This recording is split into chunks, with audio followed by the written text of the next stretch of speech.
आज की हमारी कहानी है बहू का दर्द। अंजलि अपनी सास और पति के साथ रहती थी। शुरुआत में तो दिन शांति से बीते, लेकिन कुछ समय बाद दोनों में झगड़े होने लगे। इन झगड़ों ने घर का माहौल खराब कर दिया।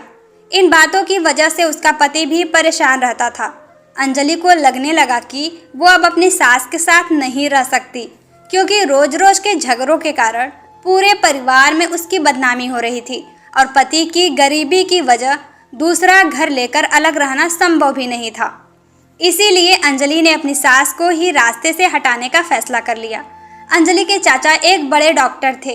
वह उनके पास गई और अपनी दुख भरी कहानी सुनाकर बोली, चाचा जी, मुझे थोड़ा सा जहर दे दो। मैं अपनी सास को मारकर उनसे छुटकारा पाना चाहती हूँ। अंजलि के चाचा एक अक्लमंद इंसान थे।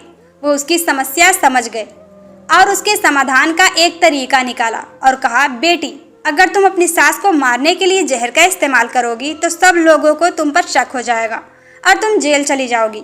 इसीलिए मैं तुम्हें एक ऐसी दवा दे रहा हूँ कि जिससे धीरे धीरे शरीर में जहर का असर होता जाएगा और फिर तुम पर किसी का शक भी नहीं होगा। बेटी, तुमको ये काम करना है कि रोजाना कुछ अच्छा खाना पकाकर उसमें ये दवा डाल देना। और हाँ, इस बात का ध्यान जरूर रखना कि तुम इतने दिनों तक अपनी सास के साथ बहुत मोहब्बत और प्यार से रहना, ताकि किसी को तुम पर शक भी ना हो सके। उनसे लड़ाई झगड़ा मत करना, उनकी हर बात मानना और अपनी माँ की तरह उनके साथ बर्ताव करना। अंजलि ने अपने चाचा से कहा कि जी चाचा, मैं इन सारी बातों का पूरा ख्याल रखूंगी। और फिर दवा लेकर अंजलि घर वापस आ गई। अब वो रोजाना कुछ अच्छा पकाकर अपनी सास के खाने में वो दवा मिलाकर देती और फिर बहुत सलीके से एक प्लेट में खाना सजाकर मुस्कुराती हुई अपनी सास को खाना पहुंचा देती। जब भी उसकी सास उस पर गुस्सा होती तो वो बड़ी खामोशी से उनकी बातों को सुनती और अपने गुस्से को काबू में रखकर चाचा की सलाह के अनुसार अपनी सास की खूब सेवा करती। उनसे गुस्से की किसी बात का जवाब न देती। 6 महीने बीत गए। अब तो घर का नक्शा ही बदल गया। सास ने जब देखा कि मेरी बहू मेरी बहुत ख्याल रखती है और मेरी किसी बात का जवाब नहीं देती है, तो सास को भी बहू से मोहब्बत हो गई और वो उनको अपनी बेटी की तरह मानने लगी। सास का अच्छा व्यवहार देखकर अंजलि भी अपनी सास को अपनी माँ की तरह समझने लगी और उनके साथ बहुत प्यार से मोहब्बत से रहने लगी। अंजलि की इस अच्छे व्यवहार की वजह से उसका पति भी उससे बहुत खुश रहने लगा और अंजलि के अच्छे संस्कार की पूरे परिवार में चर्चा होने लगी। सब उसकी तारीफ करते नहीं थकते। अब एक दिन अंजलि फिर अपने चाचा से मिलने गई और बोली कि चाचा, पिछले 1 महीने से मैं अपनी सास को तुम्हारी जड़ी बूटी नहीं खिला रही हूँ, क्योंकि अब वह मेरा बहुत ख्याल रखती हैं।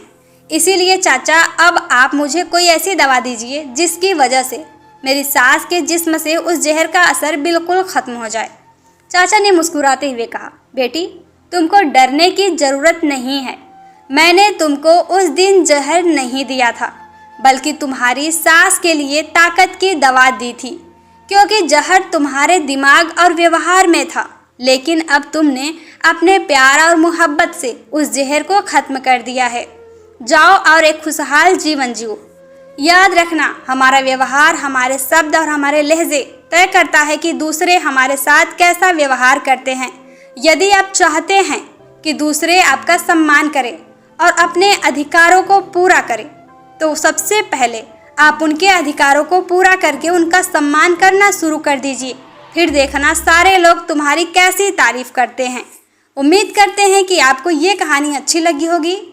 अगर अच्छी लगी हो तो एक लाइक कर दे। चैनल पे पहली बार आए हैं तो सब्सक्राइब कर दे। तब तक के लिए bye bye. Thank you. Take care.